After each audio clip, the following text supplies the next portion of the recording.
Nawala ng tirahan ng hindi bababa sa 50 tao matapos gumuho ang bahagi ng isang residential building sa Pasay City kagabi.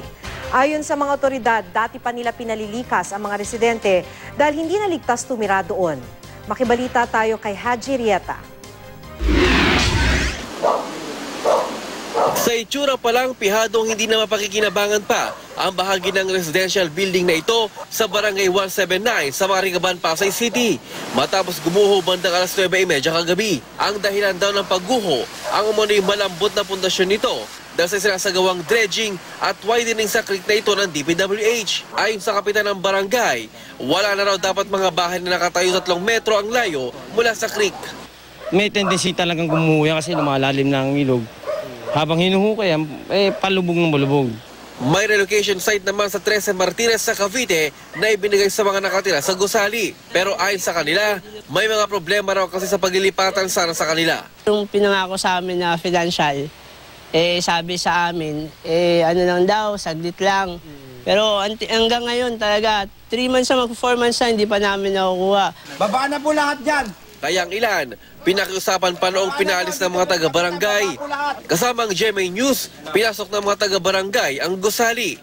Nagulat kami dahil naroon pa rin ang ilan sa mga nakatira sa gumuhong bahagi. Mula dito sa ika-4 na palapag ng gusaling ito ay talagang makita na yung pinsala na inabot ng pagguho kagabi. At dito naman sa ika-3 palapag talagang makikita rin yung bakas ng pagguho. Gaya na itong mga bitak ng mga sementong ito at ang mga bumigay na bahagi ng gusaling ito. May mga pamilya pa rin na ayaw pa munang alisanin, kaya ng pamilyang ito.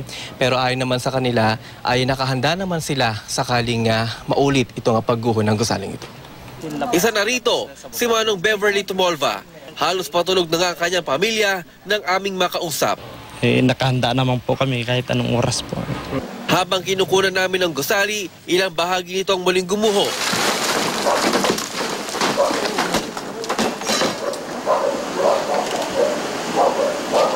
Dinala muna sa barangay hall ang ilang pamilyang lumikas gaya ni General Evangelista na walang naisalbang gamit. Mag-isang buwan na raw ang paghukay sa creek sa lugar para hindi na maging sanhi ng pagbaha sa panahon ng tag-ulan. Umaasa naman ng ayuda mula sa gobyerno ang mga nawalan ng masisilungan. Haji Rieta, GMA News.